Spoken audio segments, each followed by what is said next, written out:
829 steeplechaser, 357 miler. One of my best friends on the team. Give me the Joe intro. Come on. Wiener dog lover. He works out at 24/7 Fitness. One more. Boyfriend of Roxanne.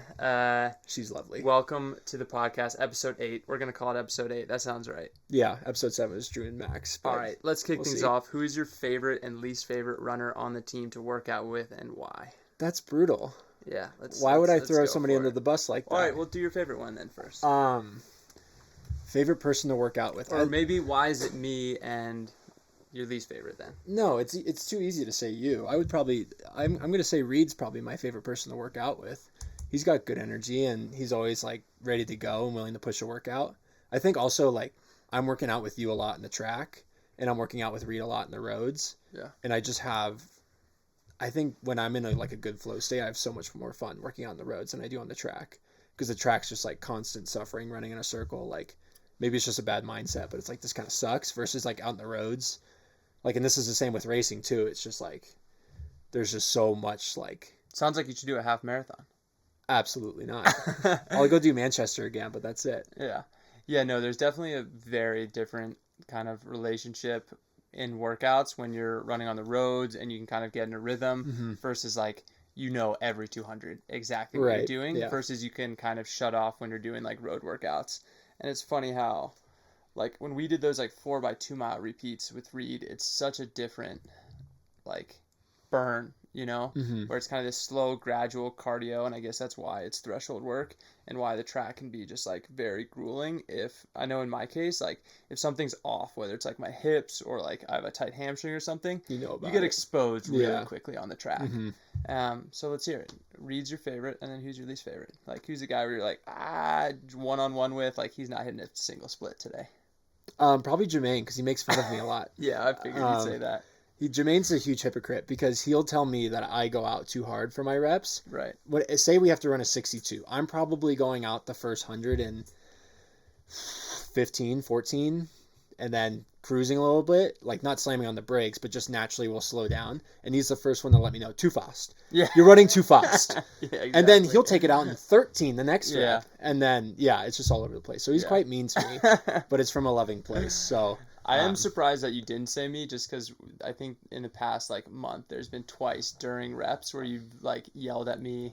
You yelled at me. And then you've been like, well, there was one time when we were doing like the 1K fast at the end, and you were like controlled because it was supposed to be like the last 400 was supposed to be really hard, and you're like Parsons, come on, like or something. Well, you like kind of. Well, catch this. We're supposed to run what was the workout? Do you remember? It was the cut down. So it was like 24, 2K, 1600, 1200, and then a hard K. It was like a 1200 and then 200 float into a hard K. And we're probably supposed to run like, Joan gave us like 245. So it's not necessarily hard, but like obviously it was just like continually notching it down. And I think you took it out in like 61 or something like that. And so right before like that last 400, I wasn't yelling at you. I was just reminding you, like, hey, by the way, just in case if you forgot what we're supposed to do, like we're supposed to like run the last 400 hard. Right. That was meant as like a, hey, just helping you out just in case if you don't know what we're doing. Yeah, Coach did pull me aside before that rep and told me like I can get after it. Yeah. Which like I should have said to the group. It would have been nice if the whole group had known that, because we're just being towed along and I'm like, we're running too fast, but I'm not getting dropped right now. Yeah, I got to really just like sit in the back for that workout basically the entire time up until that K, so I was kind of that must be nice, really just waiting to take off on that one. The glory rep. I guess for me it would probably be, I know Reed's a great one. I do really like working out with you. I feel like me and you we'll probably be linked up a ton in this outdoor build. I don't know. I guess of late, it's really been pissing me off how Brian's been shown like still is like a super shoe like hater, or like thinks that he still shouldn't show up with like super shoes on and he'll wear flats. Yeah. And then just evidently like lo and behold, he'll start struggling because he's not wearing the super shoes. So that's been a little pet peeve of mine. To be devil's advocate though, I will admit that last year, so this was maybe a year and a half ago in the fall build up before I had a big race at 5K champs where I got 7th. Mm-hmm. I got 5th at Manchester, and then 4th at the annual Sound Running Cross Champs. Sorry, I missed all that in your the most prestigious resume. of races. 4th place, behind Jermaine, which irked me to no end. Yeah. I was wearing trainers for a majority of my workouts, and it really like set me in a good place where like the second I put on Adios Pro 2s, which was the super shoe at the time, I was like, I like feel like I'm flying right now. So it was a bit of like a mental thing, and I don't know if that's what he's trying to do. Yeah. But like I got dropped in workouts all the time back then. So that's like kind of I remember when I was in college, that's like what Syracuse did. Like Syracuse was like known for keeping trainers on all the time. Like Coach Fox, that's what. Shout out Philo Germano. Yeah, shout out Philo Germano. Exactly. So I definitely think there's something to that. Like, you know, but I also think now we're just in an era of running and working out where like the level is so high and the amount of volume that people are doing is like, it's almost a necessity now to be wearing super shoes to stay healthier.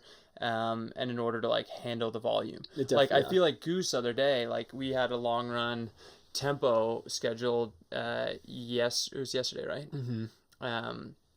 Which you didn't show up to, but did you show up to it? I did. Yeah. Did you run? Did you run? I ran like 40 minutes. Oh, today was my first day of running. So. Yeah. I just felt like I got off the flight and I just like needed to get fresh air, you know, and just like wanted to like get back on schedule and not just like be jet lagged and feel shitty. So I didn't leave my room for 3 days. Really? Yeah. It was that rough? Great. No, it wasn't rough. I just didn't feel like moving. Yeah, I get that.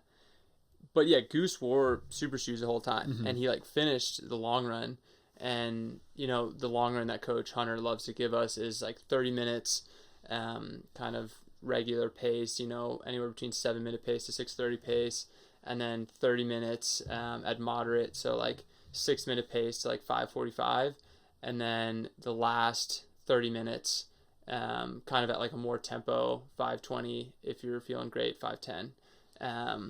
Kind of workout, and he wore super shoes for the whole thing. And like Adios Pro 3s? Yeah, Adios Pro 3s. You think that's too much? It's whack. Yeah, it's too much. That's how Reed screwed up his foot. No, I feel like Reed before New York, he did 22 miles in the in the 2s. Really? And his foot flared up. Okay. Well, yeah. I think that's just too much. It saves his legs. He saves his legs. Yeah. Is I guess was my point saying it, like bringing that up. Yeah. So super shoe debate still alive and well. Yeah, up in the air. To be determined. I just can't ever imagine a time period now where I would be like, yeah, let me put on not a super shoe. I can see if you want to hold yourself back. Yeah. It might be worth. I get it for like a long run. Like for those long runs, like, yeah, I probably would only put on like a Boston or like kind of like a pseudo trainer super shoe kind of hybrid. Like I get that. So yeah, there's something to be said about that. All right, well, let's jump into it. You're just coming off a full winter season. You ran the U.S. Cross Country Championships, where you were 13th place. Let's kick it off there. What was that experience like? What was the mindset to say, I'm going to do cross country instead of, you know, doing what most people did and go start chasing really fast indoor times right off the bat? Yeah, I think I was a bit like disappointed about how last year's results came up, especially going into steeplechase. And I really meaning what was the I just felt like I results? should have run so much faster than 8:29. Like I came off of 8:33 the year before, and I feel like I feel like I should be running low 8:20s at this point, to be quite honest. And I mean I ran 8:29 and that was kind of it, you know. And I didn't make the US final, which was incredibly disappointing. And I just feel like I should be there by now. And so the approach last year was like, let's run fast 3Ks, get ready for US indoors, and that will prime us for outdoors. And to be honest, I just felt like a non-factor racing outdoors last year, especially in the steeplechase, and I kind of attribute that to like maybe a lack of strength.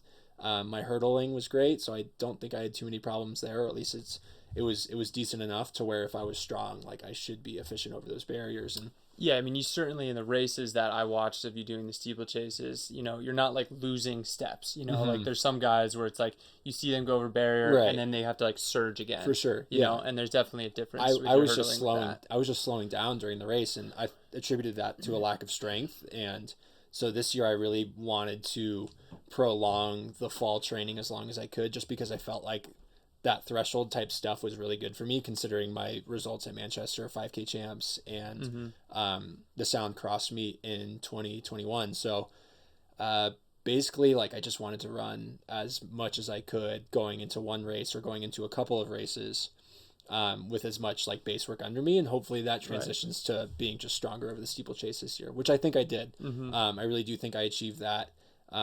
Running, you know, anywhere from like 95 to 105 mile weeks was really productive for me, and just feeling like I was on top of the world doing it. So going into US Cross, it was like, let's see if we can make a world team, you know, like, as crazy as that sounds, considering my past, I felt like I was finally strong enough to go out there and compete and try and do it.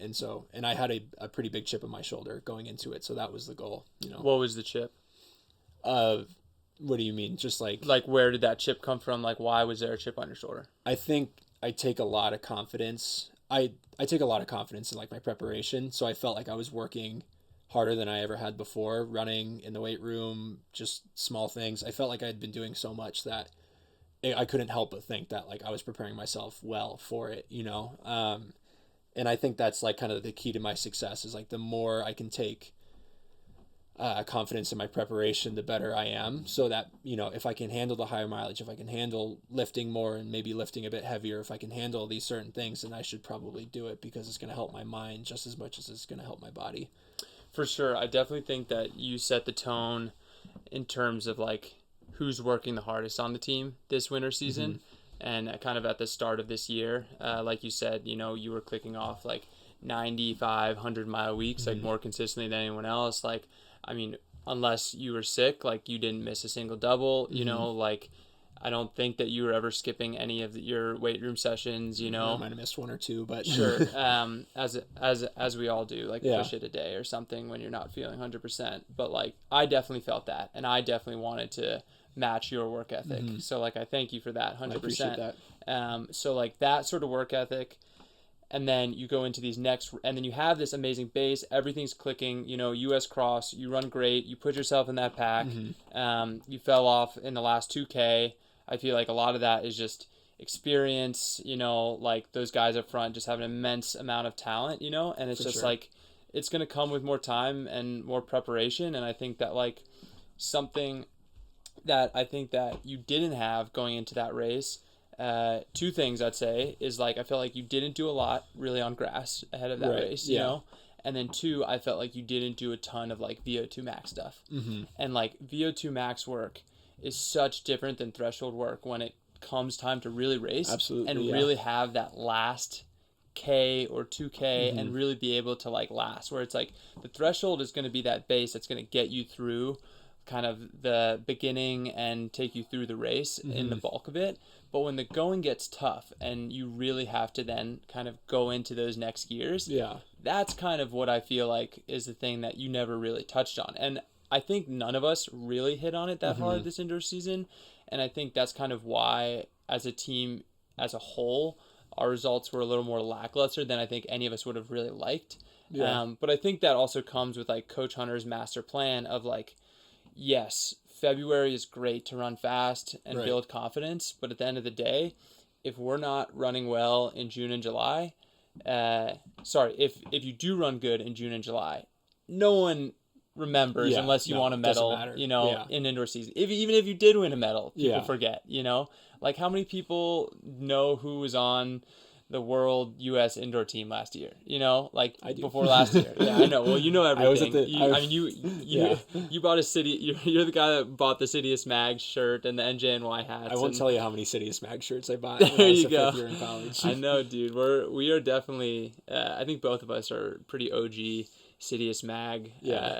Supporters, and that was something that I remember when Citius Mag first did come out. Like I was so excited that there was a new like running that there was something outlet out there, you know, like outside of it that was like more niche and more like catered to like what we were doing, for sure, you know.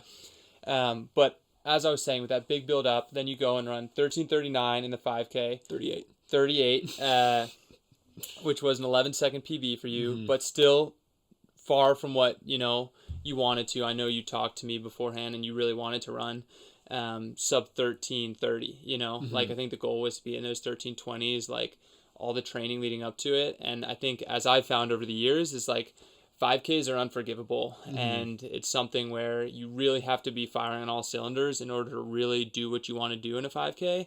And 5Ks, I think, are also the events where everyone thinks they can like nail it, you know? Yeah. Where it's like, I feel like in like college kids, everyone just feels like they can just walk up to the line and the sub 13:30 race or a sub 14 race for whoever we may be talking to.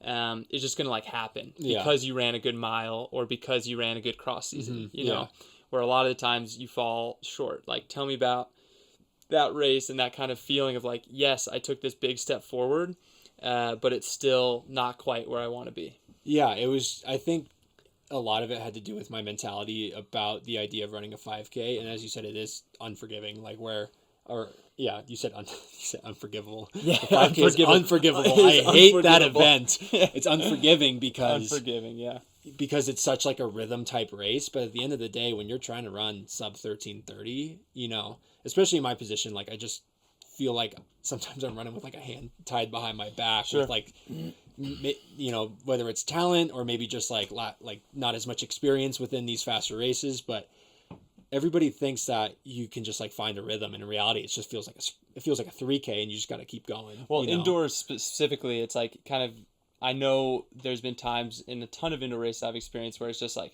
accelerating, like every straight just feels like you're accelerating. Yeah, for sure. You know? Absolutely. And that's exactly how it felt. And I really did go in there thinking like, okay, I can, you know, it's not going to feel great, but I can go out there and I can run 64, 65s with the same kind of discomfort that I would feel near the end of a track workout out at Niwot, you know. And the first lap was like maybe a 65, 66 for me, and it felt like I was sprinting, you know. Really? Yeah, it felt terrible. And I think that comes back to what I'm talking about. Is like, we didn't hit that much, you know what I mean? Like, how many times in practice did you actually run faster than 440 pace? But, maybe it's different, but I keep going back to like, I mean, like that 5K champs in that Manchester race were like some of like my best races because, and maybe Club Cross out in San Francisco too, because it did feel like I was like only working on threshold effort, and I was running 420 to 425 miles without a problem. You know, it just like, granted, it did feel fast. It did feel a little bit out of control, but like maybe my mind was just at ease that like that I just accepted that was the pace and that's what I was going to do. Maybe I was just running with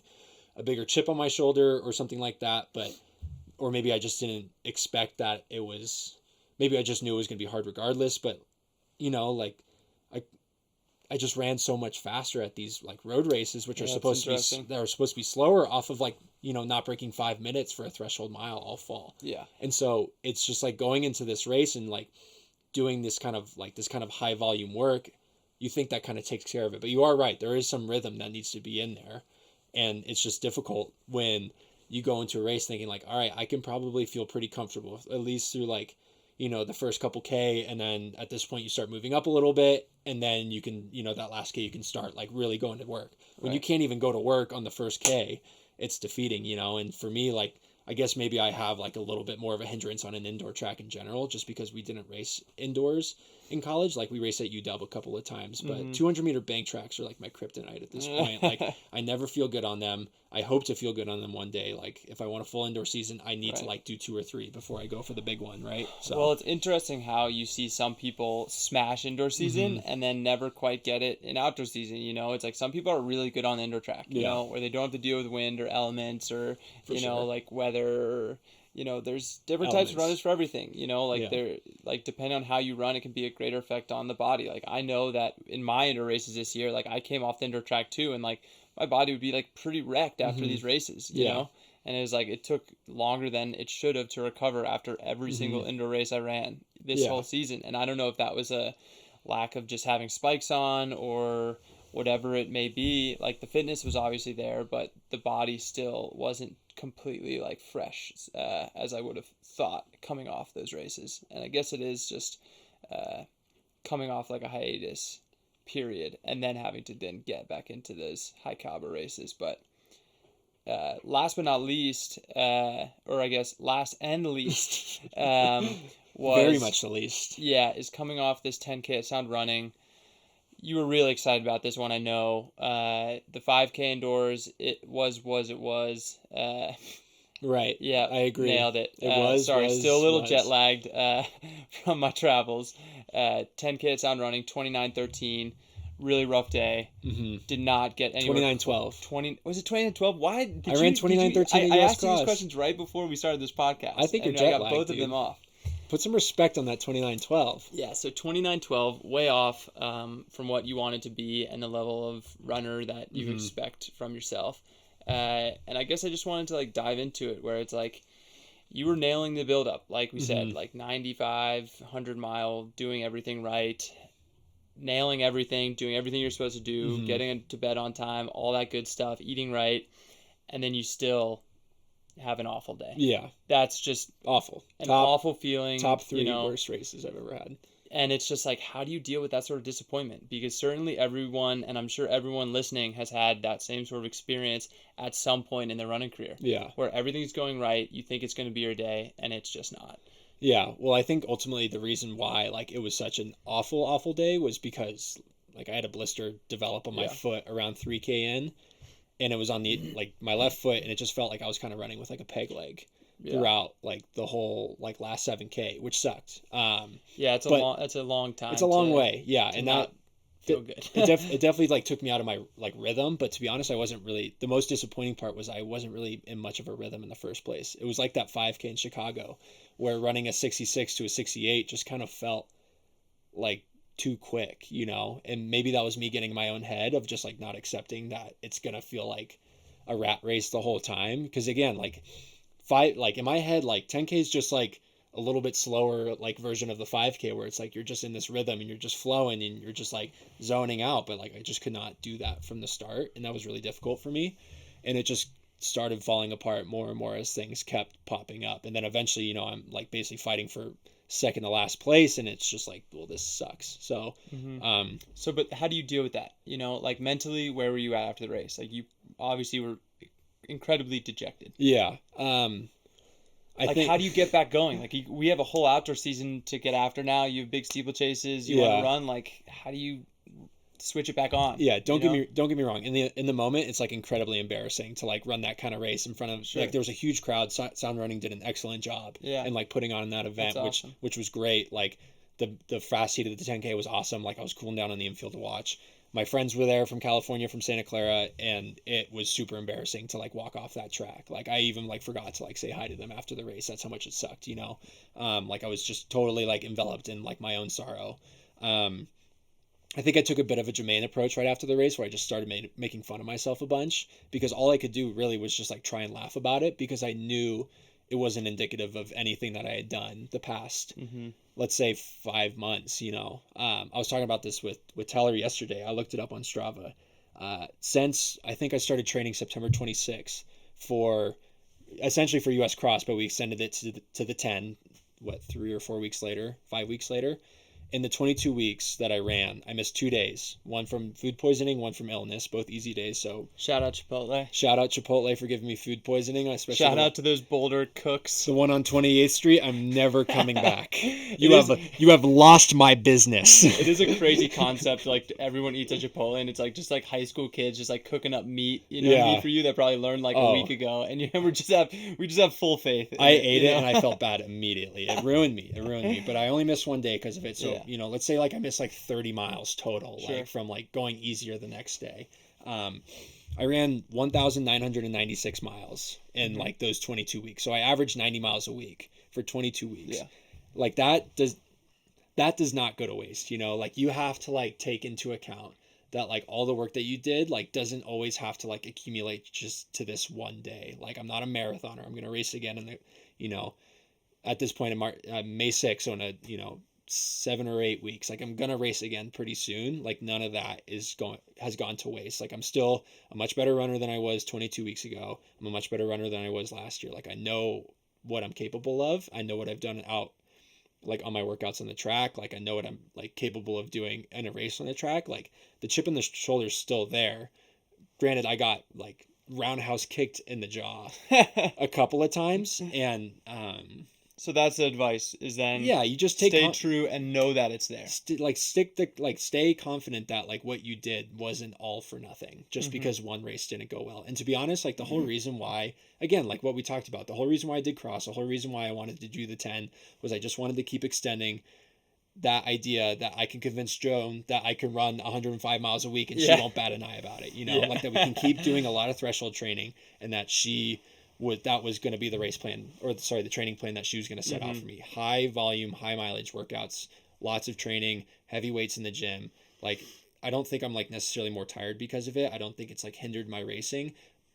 Obviously I had a bad one and I just got to like throw it away. Granted, I'm not going to forget about it. Like, the last thing I want to do is like forget about that race. I think that's the worst thing you can do after a bad race. And I feel like it's the easiest thing that people want to do after a bad race is just shove it down, forget about it, and just forget that that's the type of runner you are in the moment. It's like the people that do that are the people that don't grow. They're the people that are not willing to accept failure. It's like, if you fail, let's call it failure for a second. Failure, and just don't reflect and say, okay, what could I have done better? Like, what should I have done better? And like, there wasn't a lot for you that you could have done better in your preparation. There's not a lot. It's not like you did something stupid where all of a sudden you tried to, rip 200s in 26 or 25 that you hadn't done for weeks. It's like, you did everything right, but you still got to reflect to say, okay, like, what can I do differently? Like, so it is there. Like, I feel like the thing that, and I don't know if this is just kind of like my aggressive nature when it comes to training, but it's like, I just see everyone else doing it on Strava where it's like, look, at the end of the day, you got to run race pace sometimes to get ready for the race. Yeah, you know what I mean? Like, you got to be like 65s if that's what you want to run for, a 10K or 5K or whatever. Like, you better be comfortable running 65s in practice. Like, you better be able to run 420 mile and make it feel good eventually. For sure. And run a few more. Like, I feel like, and obviously Klecker is in, uncharted territory when it comes to like 0.001% of like the best guys in the sport right now. And it's like, before his 10K, he ran a 3 mile workout that he said, I remember him texting me saying, it was like, oh, it was a really easy workout. Yeah. Ran like 425, 420, 413. Exactly. Like, what I mean? Yeah. And it was like, he's running race pace like it's nothing, right? Going into the race. So I definitely think that is what I look at when I'm reflecting for you, where I'm like, you still have so much for sure growth there, where it's like, once you start running race pace stuff and once it's time to do that, now that you have that huge base, that breakout, all that, accumulation of fitness is all going to show. For sure. Yeah. In a big way. And that's why I'm not worried. It's like, and maybe you got away with it on the roads with just doing threshold. For sure. But I don't think you get away with it on the track. Which is why I should be a road runner, is what we're getting at. I mean, that's, I would agree with you pretty much the whole way. So I'm just, I'm just looking. Sorry, I just befuddled over my words right now, if that's the right term. But something that I've always admired about you, Joey, is your resiliency. Wow. And it's like what we've just kind of talked about, where it's like, there has been so many times in this, like, since you showed up here to where you're at now, where like, it could have been so easy to say, all right, I gave it a go. I gave pro running a chance. Like, time for me to move on. Yeah. And there's something that you said to me, and I think I brought it up in an earlier podcast also, or maybe on a run, that you told me very early on when you first joined Tinman Elite, was like, like, I might not have the talent, I might not have, all these intangibles that maybe an NCAA All-American has coming out of college. Yeah. But what I do have is, I have resiliency, and I will outlast them. Yeah. And man, did you mean it? You know? Now 4 years later, and you're still, chipping away at this dream. Yeah, for sure. And I think that that's something that's so admirable, and it's so easy for people in the sport just to bow out when things aren't going their way, to bow out when they have a year of lukewarm performances where they don't have that spark. You've kept going through all of that. Yeah. How? I think at this point it's just like, well, at first it was really the idea that I could just like keep chipping away and that a breakthrough was going to come at some point. And granted, like, yes, breakthroughs have come through.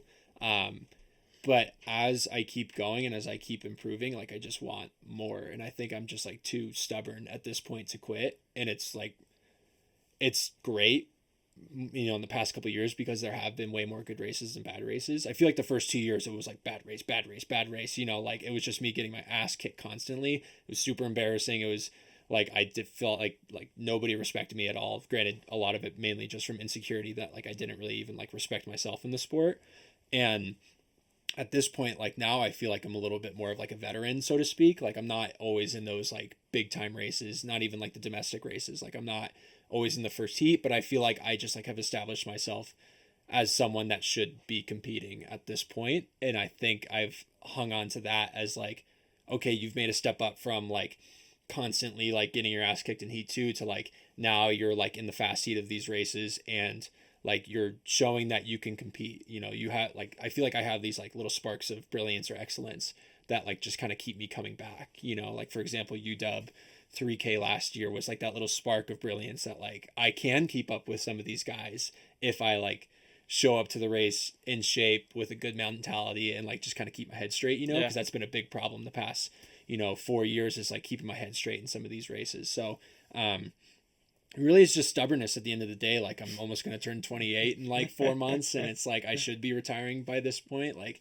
I've seen too many good guys like, go move on to other aspects of their life, but I don't think I like would rather be doing anything else at this point. Like I just want to keep running and seeing where that ceiling is. Like obviously I don't want to be like in my mid 30s like still trying to see where my ceiling is and not making the Olympics, right. Like at some point like it's got to end. But like, I told this to I think I told this to Austin the other day, where, or maybe it was Joan, it was somebody, where they were like, do you see yourself moving up like to the 10K? Like say you have a really good race, do you see yourself moving up to the 10K? And I said, no.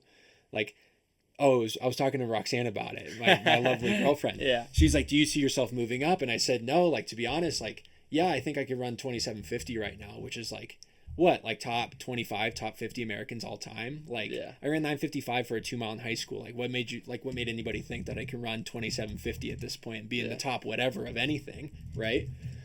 And I said that would be great, but to be honest, that's not going to be competitive on the world stage. I don't think I could be competitive in the 10K at the world stage. I do think I could be competitive in the steeplechase on the world stage. Like I will like take that to my grave, that like I think I could like compete with some of the best in the world.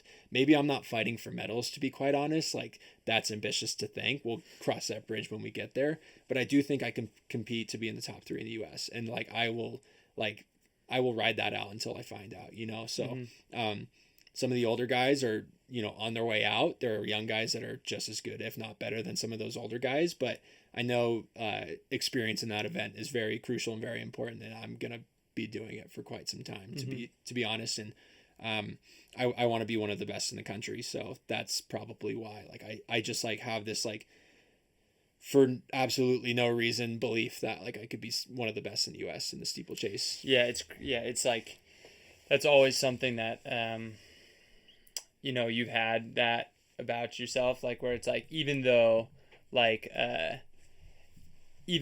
things like, you just came off 29:13 and you can still sit here 3-4 days later and say that like you think you can be one of the best in the US, and that's like such an admirable point of like confidence and self-belief that like if more people had that, there would be so many more people. Like if so many more people had that sort of mindset and mentality, they would probably make those teams, you know what I mean? Exactly. Like they probably would like make it through an injury and then get back to that same level of swagger. Yeah. So it is crazy. And I think about it too all the time, where I'm like, man, like how many guys that I graduated with in college are actually like still full gas, where it's like, I think about like, okay, like Cheserek, Craig Nowak, Craig Ingalls, me. It's like the list is getting so small. Right. Yeah. Like time. It is such a young man's game.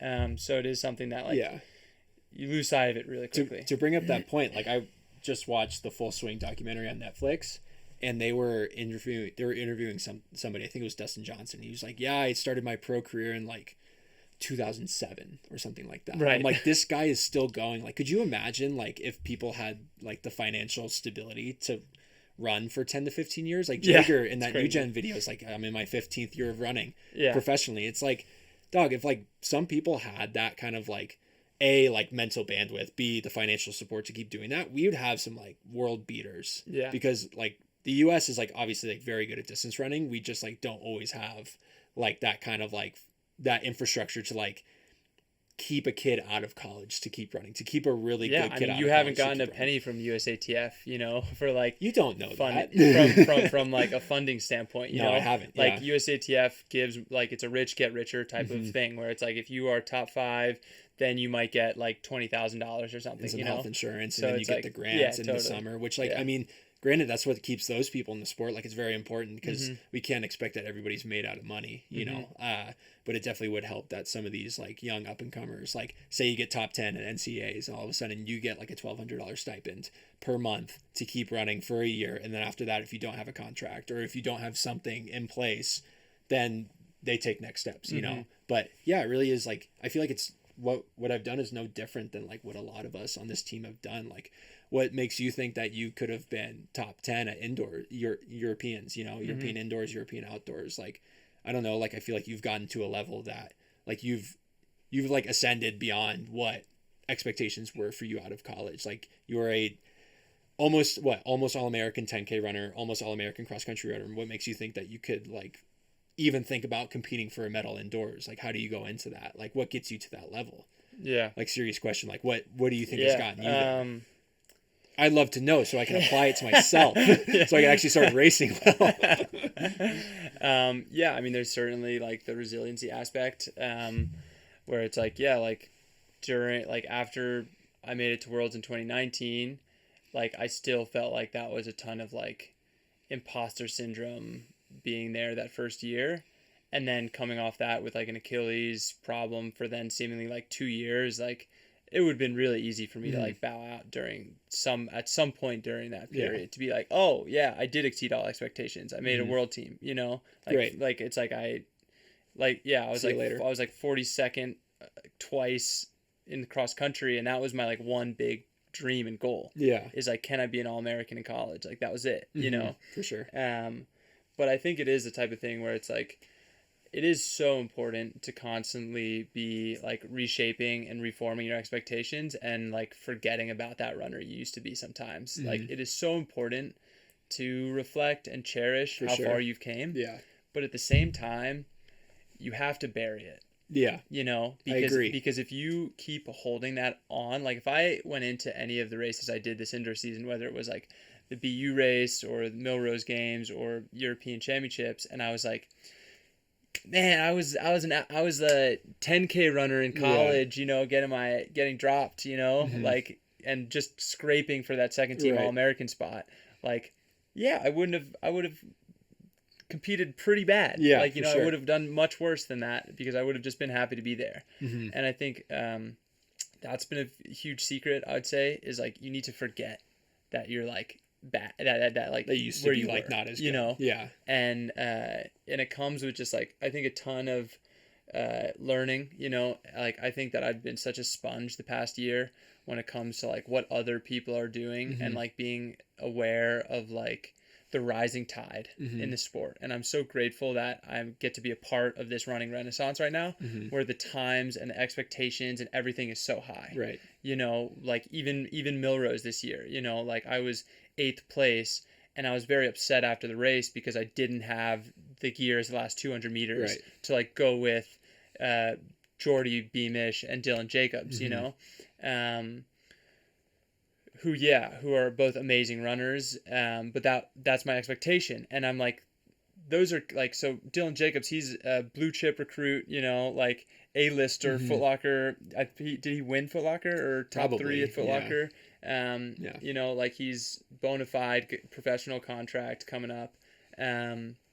Jordy, NCAA All-American in the mile. Like, yeah, these guys should blow my doors off last 200 meters to go. But there's still that kind of like expectation that I put on myself, and that expectation takes me so far. But also like the learning aspect to this is so important, you know, where it's like you look at what other people do and say like, okay, like this isn't enough. Like I feel like what I was doing in 2019, where we were doing, you know, 6 by 3 minutes and then 6 by 30 second hills and then calling it a day, is nowhere near enough, you know, to like run at the next level. And you really do have to push the envelope, and that's a scary thing to push the envelope because it does give you close to injuries and stuff like that. So I think those two aspects I would say were like the biggest keys, where it's like you learning from what other people are doing and whatever the first thing I said was. Yeah, so let's talk about. To. Yeah. Well, I wasn't listening the entire time. Whoever's listening can go back and Right. listen to what I said again. Somebody timestamp that. Yeah. All right, so let's change gears into outdoor season now. We have a little altitude training camp coming up where me and you are going to go up to Got swindled into that one. Yeah, we're going to go up to Nederland for a month in April and train hard, be focused, kind of do the Flagstaff, if you will, drive down the mountain, do workouts down at Niwot High School. Talk to me about your outdoor season. You kind of already touched on it a little bit, where you really wanted to build this big strength so you can hit these steeplechases hard. Yeah. What do you have in store? What races are you doing? What's the approach? Yeah, it's weird. This outdoor, as we know, this outdoor season is weird, where for the Americans, there's a couple races in May and early June, like the first week of June, and after that there's no meets in June, which is so strange because USA's starts July 6th, I think. So yeah, it's like Portland Track Fest June 3rd. Same with Nashville, Music City, and then after that there's nothing.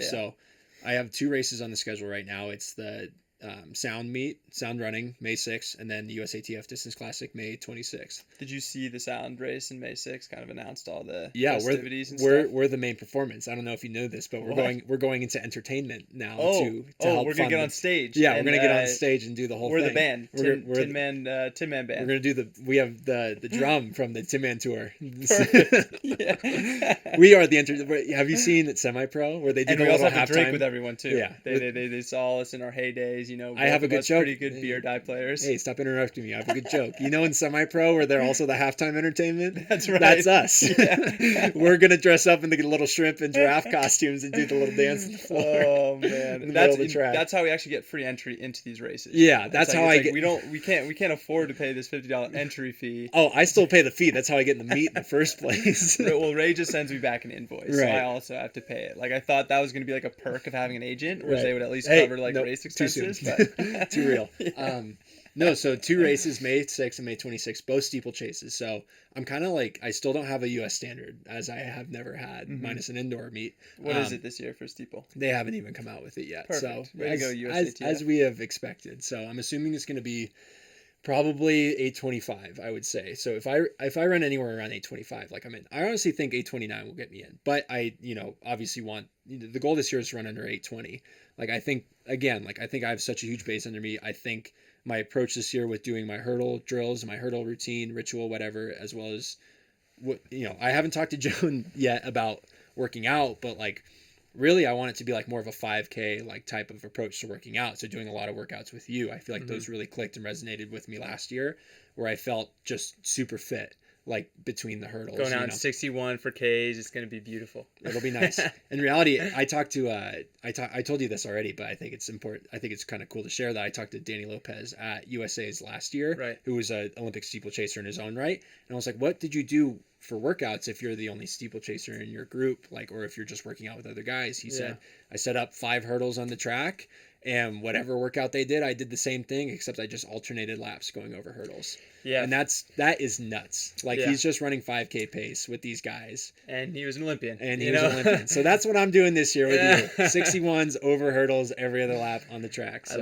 I look forward to seeing it. And I feel like that's kind of, if you look at Evan Yeager and even Sean McGordy's success in the steeplechase, where it's I don't know how much they're actually doing over barriers in workouts. Right, yeah. Where it's sure, it's probably very important. I don't know too much about the steeplechase, to be honest, but I think at the end of the day, if you are in 1325K shape, that's going to help you way more than anything else. Yeah. If you are strong enough to run, and click off those 67s or whatever it is, that's going to help the most. Yeah, I think, really these next these next 8 weeks are really just like kind of like hurdle camp of like get the drills and the proper form and some like new things that I like want to introduce that I need to talk about with Joan. Joan was also a hurdle coach in high school, so she knows plenty. And so was Grace. Grace Hunter was a hurdler in high school too, so maybe she can come out to some of our workouts. Shout out Grace Hunter, 300-meter hurdler.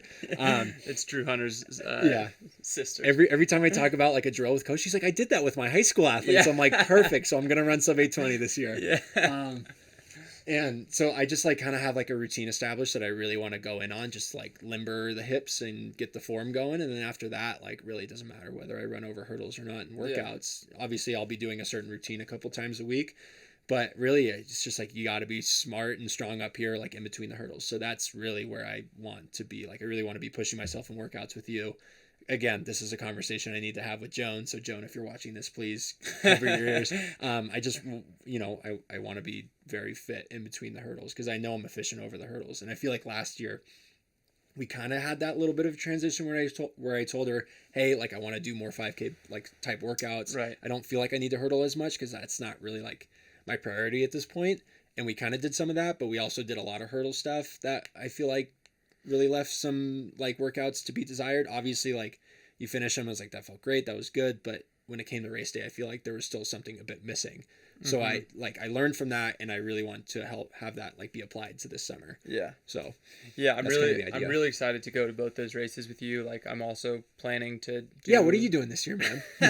I'm also planning to do that May 6th race, sound running. I feel like it might not be the same fireworks that it was last year with the likes of Jakob and my boy Mo up front there, just looking all around, just having the absolute race of his life.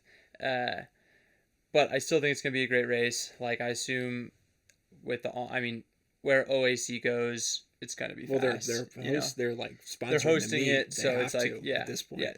Someone's going to be there, and I assume a lot of them will do the 1500. So then I assume some of them will be keen to come back and help pace. Are you doing 5K? Inevitably someone. Yeah, I'll probably do the 5K there. Like I haven't like locked anything in yet where it's like 5K there or 5K at, like I basically need one more really good outdoor 5K to like qualify for Worlds.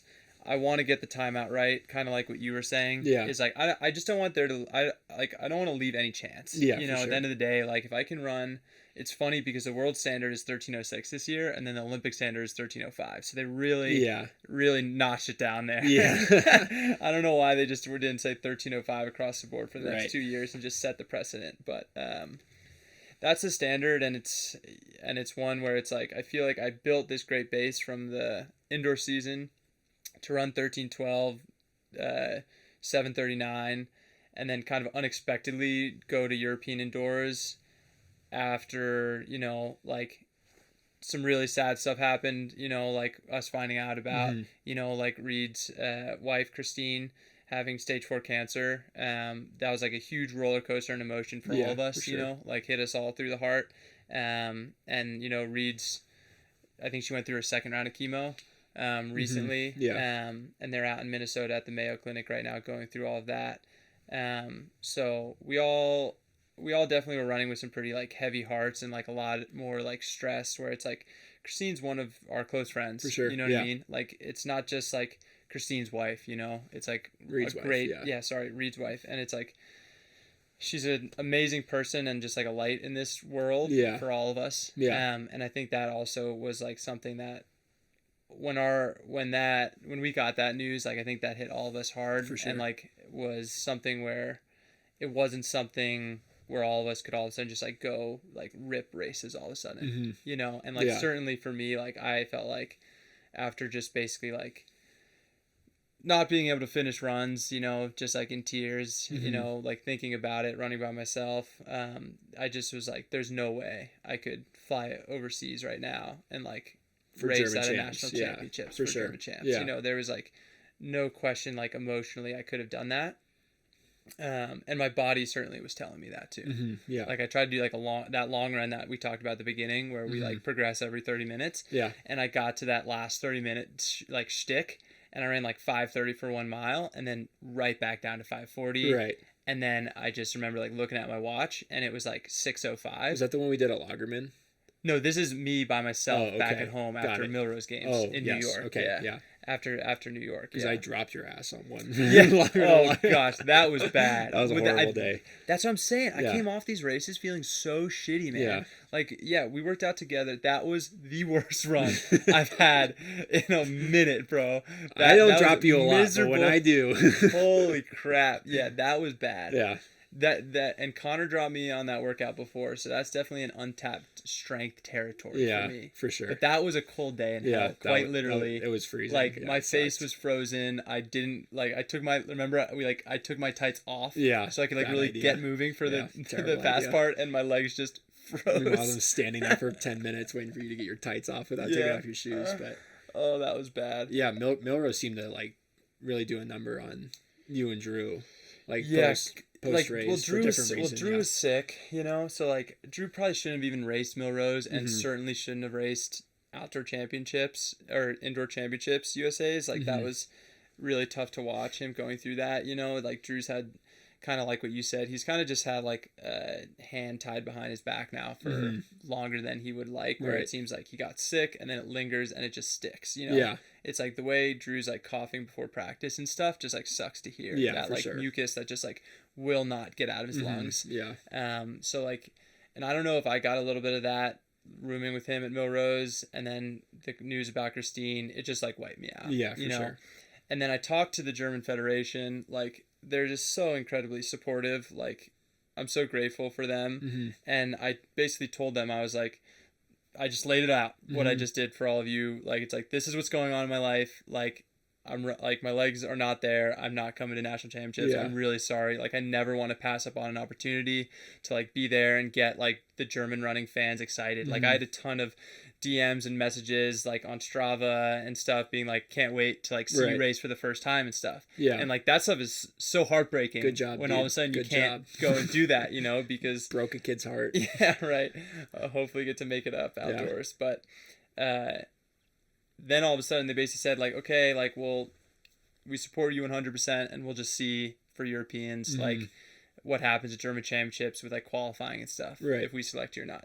They ended up selecting me, so it was a very spur of the moment thing to go and do that race. And the race is the prelim felt amazing. I felt like I was ready to set the world on fire. After that race, I was you look great. I was you went straight to the back. Yeah, I mean that you was and Ingy. Yeah, Jakob.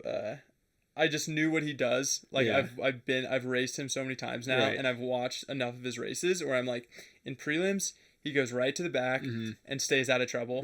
And then just demolishes everyone over the last 800, 400, whatever it is. Oh, I don't know if you watched the 1500, but he literally waited to the last 200 to go from last to first. That's what I'm saying. Yeah, he just conserves as much emotional and mental energy, because that's what those prelims are. They're emotional energy. And I thought he was going to do the same thing in the 3K when he went to the back, and you were Parsons. Right, and you were behind him. I was Parsons, you should be making this final, but I don't know if it's in that last 200 with Ingy. Yeah, I was oh shit. I had kind of alluding back to kind of what I keep bringing up is I didn't run faster than a 27-second 200 all this winter. There's not too many opportunities just weather-wise for us to do that in general. Where it's kind of a risk running that fast. Well, I think a 28 in the cold is basically a 26. Yeah, exactly. I'm serious. I'm dead serious. We'll take that conversion. But I just ran really confident and just followed him to the promised land. And then I thought, I was very confident after the race. I was I'm medaling, for sure. Looking at the heat, looking at the race, watching the heat before, being a lot of these guys didn't look that sharp, that I thought would be sharper. And then in the final, I woke up the next morning for my prelim and I was sore. Right. And I was what? Yeah. How are my muscles tight right now? Because you raced. I raced, but it's kind of this same thing where it's after Boston, I the long run was miserable. Right. I wasn't recovered. After Millrose, it took me almost 2 weeks. Obviously, there was more than just the physical factor going on after that. But then it was same thing.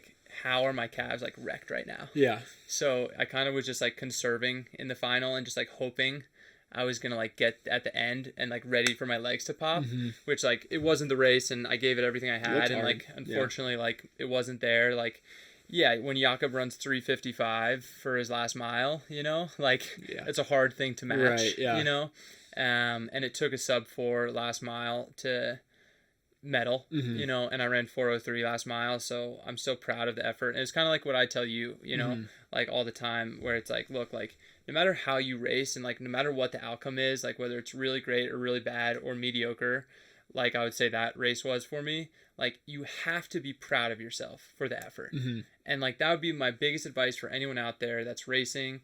Always be proud of yourself for the effort, because at the end of the day, you traveled there, you took on all the stress before a race, and that is something to be proud of, because putting yourself out there, running is you versus you at the end of the day. Yeah. And that is something you can't just pass the ball away or just hope someone else gets it done. You know, it is you versus you. So anytime that you get out there and you give it your best effort, whether it's a shit day at Sound Running or it's an amazing day on the roads at Manchester, you know, you've got to be proud of yourself for the effort that you put in. And I feel like a lot of people lose sight of that when it's not their best day. Yeah, I mean, boiling it down to that one day is not always worth it, you know. Obviously, if you have a great day, it's worth celebrating, you know, worth like taking in the idea that like this preparation worked, but at the same time, like you can't like have a bad day and think like everything I've done is just a waste. Like you can't chalk it up to that one day. Yeah, you for know? Sure.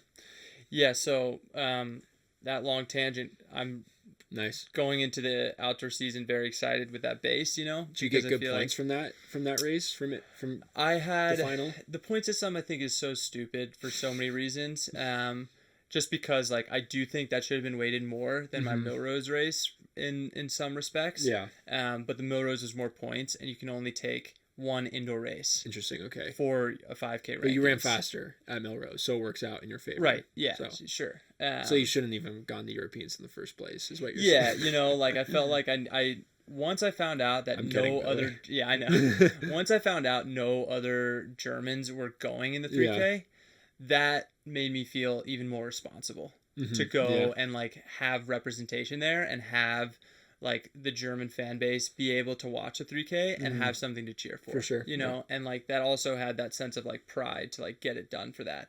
But I'm just super excited to be like healthy coming off of all that. That's all that matters, you know, where it's like I did the indoor season is kind of this very short 1 month time period where it's like you either hit it or you don't. And I'm really stoked I was able to hit it this year, so I kind of had this like cushion of luxury where it's like I only need one more like really good outdoor 5K like time wise from like a points qualification to like make it to Budapest this year. So I sit in this place of luxury now because of that indoor season, which I did not have last year. Right. Yeah. Like last year's indoor season, like I was panicking last year. Rat race last year. You know, like it was like panic fitness going into indoor season, and then it was in a way panic fitness going into outdoor season, being like I need to hit this Sound Running race, you know, and I kind of laid flat there again where I missed the break and I wasn't strong enough to go with the break first off. But I'm really excited to go back to Sound. Always an amazing atmosphere and great race.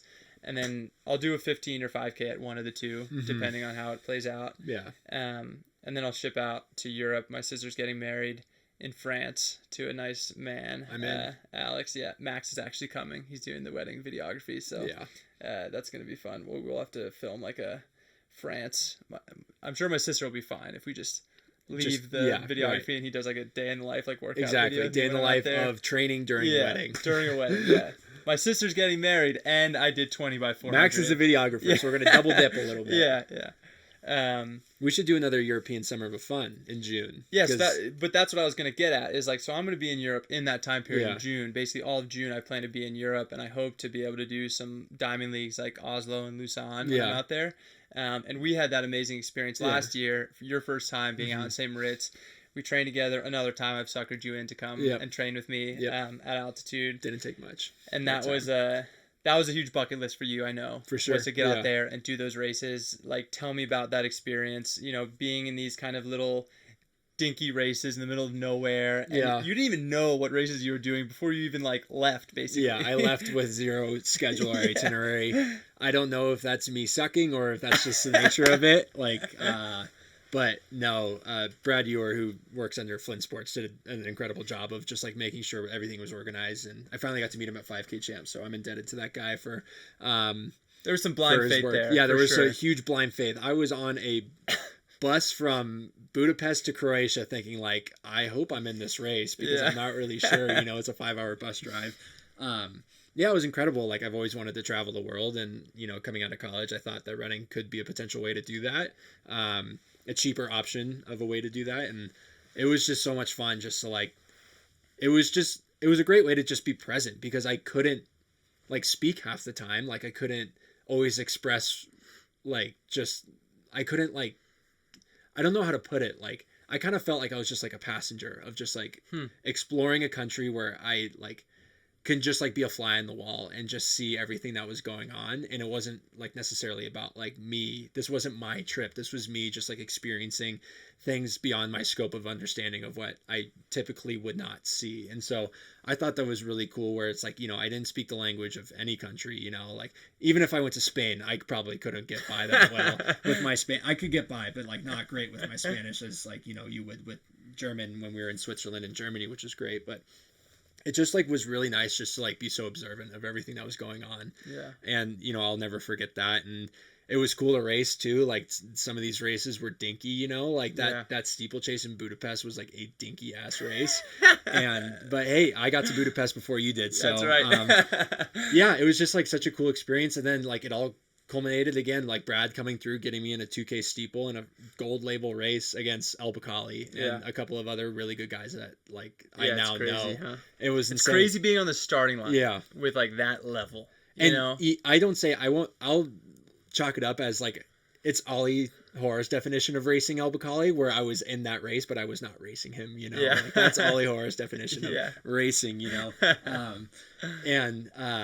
It was just so cool because he was 10 meters in front right away because he was trying to run 62s for the world record, and the rest of us were running 65, 66s. But it was just an awesome experience. And I also got to meet a lot of like, US based runners that were like just really good people I had never known or met or talked to. And so it was really cool. Yeah. And in Budapest, I actually sat with the throwers more than I sat with the distance runners for throwers are just distance runners, just with a different body type, right? Like that's what people always say. God, I've always found that true. I'm completely blanking on his name. Who's the Italian guy? The Italian thrower. I know who you're talking about. Oh, I'm so upset because I Chubby Diamonds, right? Yeah, on Instagram or something. Ponzio, Nick Ponzio. Yeah, that's it. I had like a little fanboy moment with Ponzio. I was like, hey, I'll be honest, because he's from Southern California, and so we're the same age, and so at the California State meet, I was like, hey, Nick, I'll be honest. Like, I've been watching you throw since California State meet 2013. Yeah. Because I saw you throw it out of the freaking ring. I had followed his career at USC and then beyond that. And it was really cool to be able to do that. And he didn't seem too fussed about that idea. So.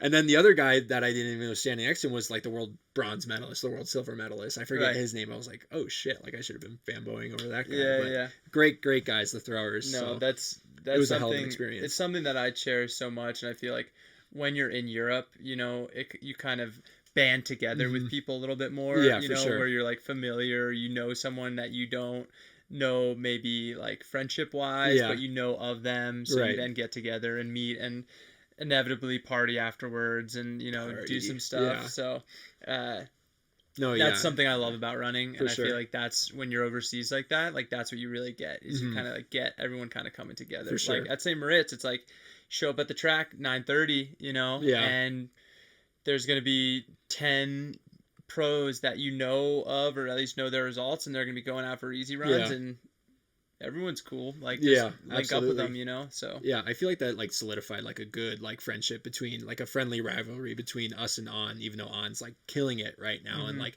I feel like we're still like working to be at that level, but just like being able to hang out with them in St. Moritz, and then I got to hang out with Morgan McDonald a lot in Croatia, like really helped solidify that friendship where like we like have good people out here in Boulder we could just like there are times when we kind of have to be away from the team, and like it's tough to have friends outside of the team in a place that you've never lived before, so like having those guys is like awesome to like have those friendships with and see them at the track and not feeling like it's like a turf war, like we can show up to Niwot and we're like dapping them all up, and giving them hugs, seeing how they're doing.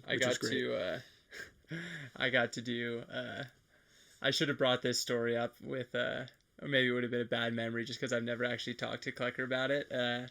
But I worked out with On guys a few times, like out in St. Moritz, kind of after we split ways after European Outdoors, and I was kind of out there by myself then at that point. But we did this workout, and I wish I could remember the workout. But it was like me, Klecker, and Dominic. Yeah. Dominic, I don't know like, his last name. Yeah, he was like second in the Diamond League final in the 5K, ran like 7:20 something in the 3K. He runs for like, Switzerland, right? Yeah. Or he's like trying to get his Swiss citizenship, but he's a spectacular runner and amazing athlete. Yeah. But we're doing this workout together where I think it was like 8x200, and then it was like mile repeats, and then it was like 8x200 at the end or something. And we like get to these mile repeats, and like I am feeling great, and like Klecker had been dealing with some like fatigue, you know, and some stuff. And we dropped him. Yeah. And a part of it was because like Dominic and I were going faster than what Dathan assigned, and Klecker was staying true to what he should have had. Yeah. But Klecker always is ready to push past what the coach gives him. Right. You know what I mean? Like he's always ready to go that 5 seconds faster than what the split was assigned. Well, he had mentioned that like Dominic was like really like putting it to them in these workouts, and that like that accumulates over time. Like if you're up at 6,500 feet, like that's gonna get to you. And I'm just coming off like the high of getting 6 at Europeans. Right. Like I'm certainly in the best shape of my life at this point. You speak the local language. You're doing just fine in Switzerland, you know.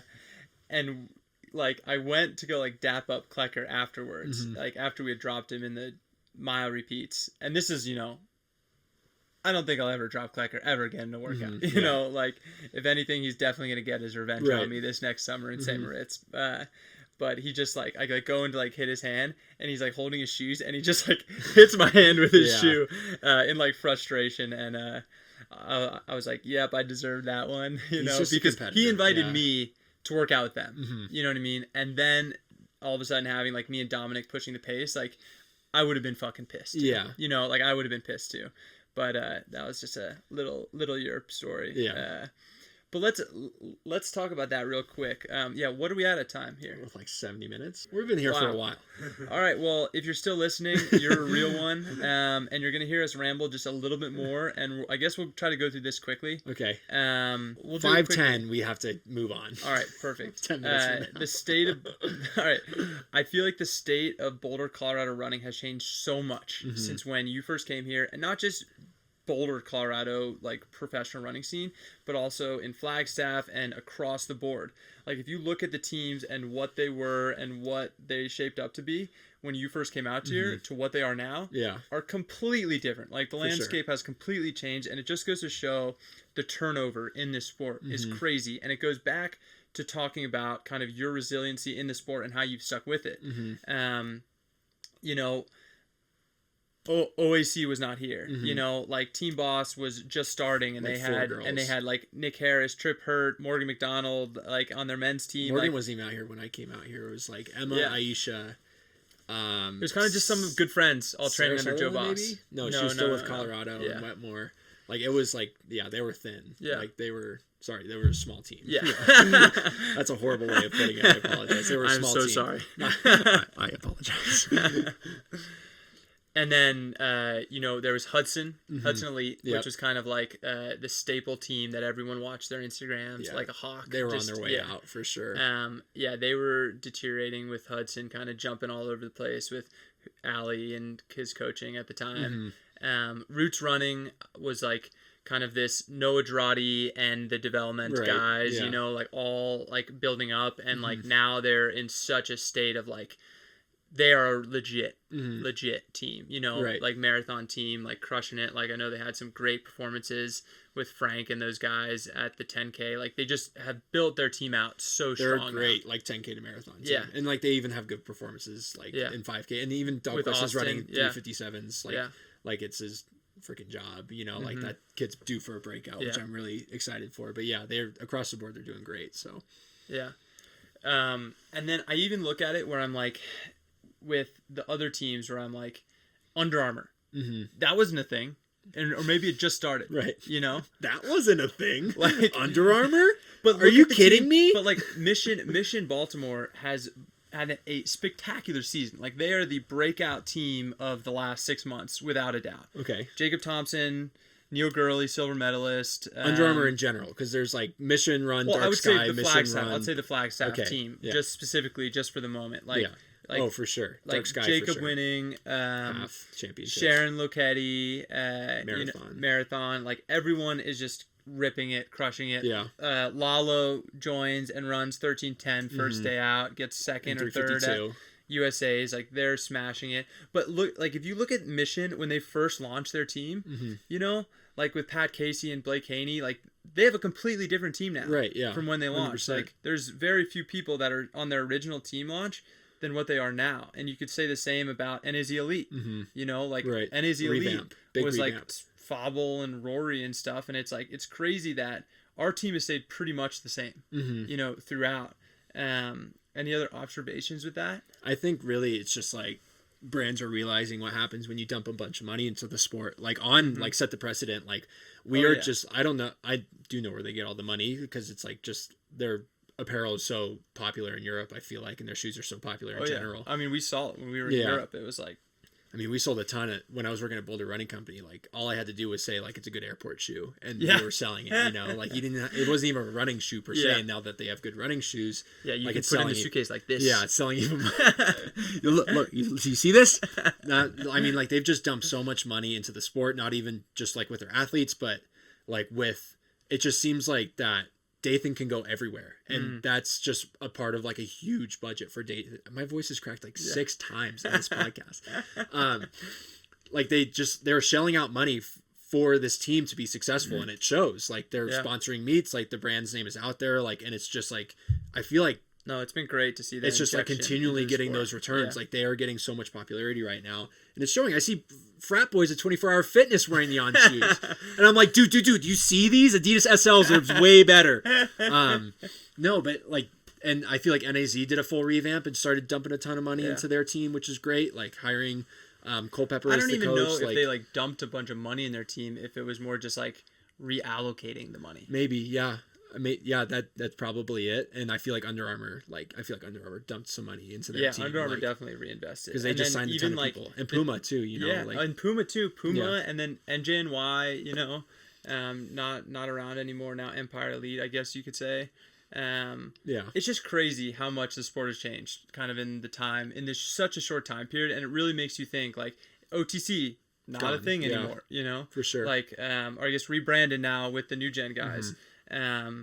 And Bowerman, you know, like if you would have told me Bowerman would only have like 2 or 3 girls on their team right now, like when we first joined, when they had like seemingly sweeping every podium spot, I would have never dreamt that. To be frank, it's a nightmare now. Sure. Like it has to be a nightmare to be on that team now. Yeah, with how many people have left, you would think. Like if you could keep, like imagine, like for us, just changing coaches was a nightmare. Oh you know, with that kind of scrutiny and constant, just like backlash to like be in their position now. Where, like, it's a ton of stress that they carry all the time. Like I'm sure. You know, like I hope they run well, but like it's hard to run well under those circumstances, especially when your coach has like now completely different priorities of being the director of the Oregon team. Like that's gotta be tough. So. I know.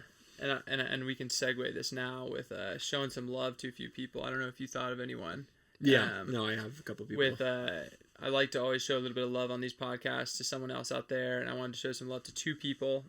First being Athanas Kioko, our boy, just looking so strong. Like he was in the 5K at BU with me in what was it, like end of January, and like he had a rough day, you know, like he ran like 13:25 or something, you know, like he went out hard and he died, and he just been like clipping away, getting better and better ever since, and he didn't give up, you know, like he didn't give up after that big day, after that mediocre day. And then I just finally went back and watched the 10K at Sound, and it's like, dude, for you to pace like that, get dropped off the pace and stay in it, and then come back and like beat guys like Connor Mance and stuff. And like, did you see his like celly? No, I didn't. Dude, he is just like full on blades and then just full on arm extension as if he just won an Olympic medal. You know what I mean? Like finishing, and it's like, you know what? You deserve to celly like that after you just paced out up front, like pressing 64, 65. It's you hard. know, it's like it's freaking hard. Jesus, to do bro. That. Yeah. And then the second, I want to give some love to my boy Amos Bartlesmeyer. He's my roommate at Euro Indoors. He had a shitty day at Euro Indoors tactically, but you know, it was just great getting to like talk to him, and just he is such an underrated runner this indoor season. He ran 13:17 5K in December, and then he runs 3:50 in the mile. He wins Lilac, destroyed everyone at German Championships, just class of the field there. And it was just great getting to catch up with him and talk to him about his transition, like from Bowerman and then like leaving. Like I know a lot of that for him was Eugene, you know, and like he lives in Portland, and that like trip down for sure. like is just really hard, you know, to go do that. So that's been great for him to like transition onto that team and have immediate success under Pete Julian. Right. Shout out. So yeah, those are my. That's great. Yeah, that was really special. Thank you for sharing. What do you got? Who you want to share? I also have two. We'll go a little bit further back. The first one, Jackson Sharp qualified for NCAA indoors in the 3K because I paced it. No, I paced the first 1200, and then Avila took him through like probably like 2400, which was awesome. And I say Jackson Sharp because there was a lot of pressure on me from McBurn to hit the right splits. I hit 31, 31, 31, what was 31. It like? What was McBurn like? Oh, Mick was well. So this is just going to be a 2-part podcast. Yeah. I just decided right now that I don't want to stop this conversation. So you're listening. If you're still here, you're listening to part 2. We are here at the midnight hour. Sorry, that was weird. I wanted to be a radio DJ. I was in the hotel. Well, like Mick told me I was going to pace. But I wasn't sure what I was going to pace, so I texted him. I was like, "Hey, this was in Chicago. This was in Chicago after the 5K. So after the 5K, I went up to him. I was like, "Hey, am I pacing tomorrow?" He's like, "Yes, I'll let you know what you're pacing." And I was like, "Okay." So the morning comes, I still hadn't heard from him. So I texted him. I was like, "Mick, wherever you need me today, I'm in." Because I had a bad 5K. I was like willing and able to do whatever. I was like, wherever you need me, multiple races, mile 3K, I don't give a damn. Just I'm in. He's like, "Great.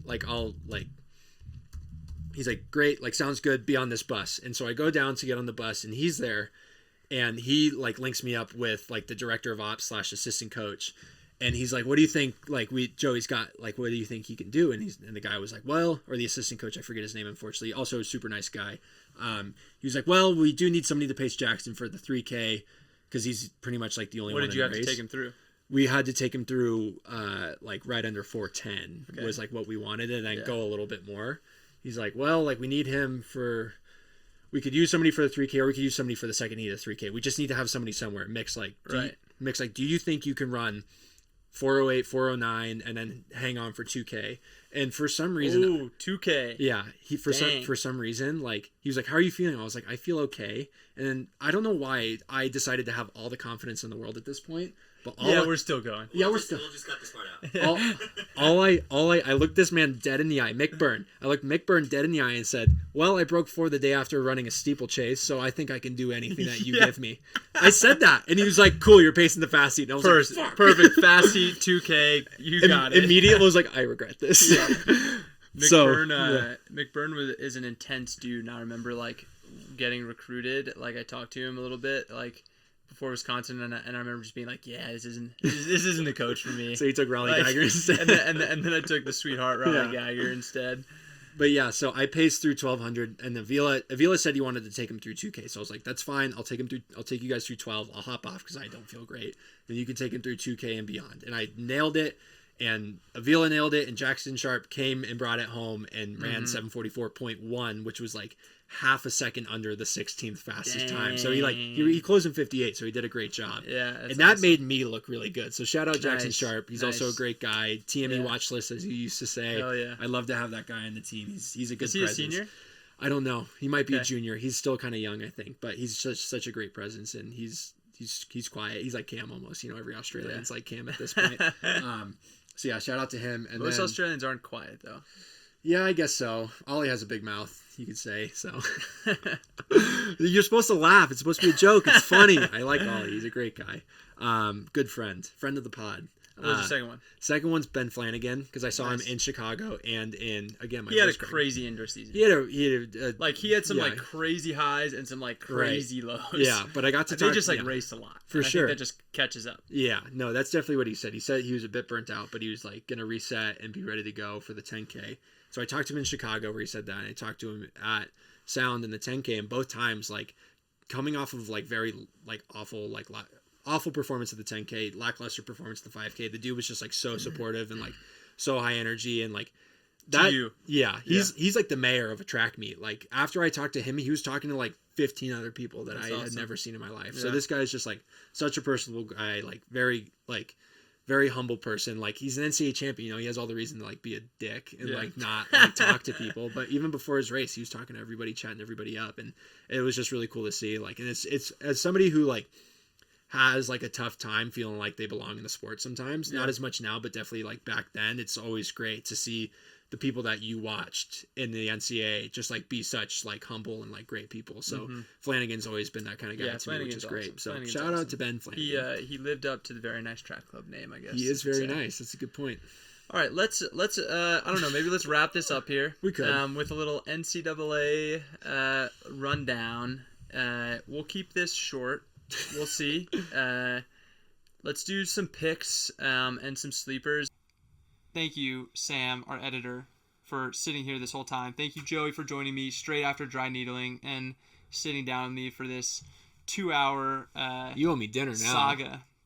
You want to come over? We're going to cook some bolognese. Maybe a little katan after? Shoot. I'm in. Yeah. Hot tub. We'll hit it. I'm maybe out for that. All right. Let's go. All right, that's a wrap. Right. Thank you so much for listening. Like, comment, subscribe, all that good stuff. And if you are still listening, you are an absolute real one. Thank you so much. Go enjoy your day. Go get some fresh air. Maybe you're listening to this podcast not inside, but... No, I know you're procrastinating your run. Get out of the house now. It is time to go. Go run. Yeah, go run and maybe double. If you're listening this afternoon, go double. Or maybe go lift. Or jump in a sauna or something.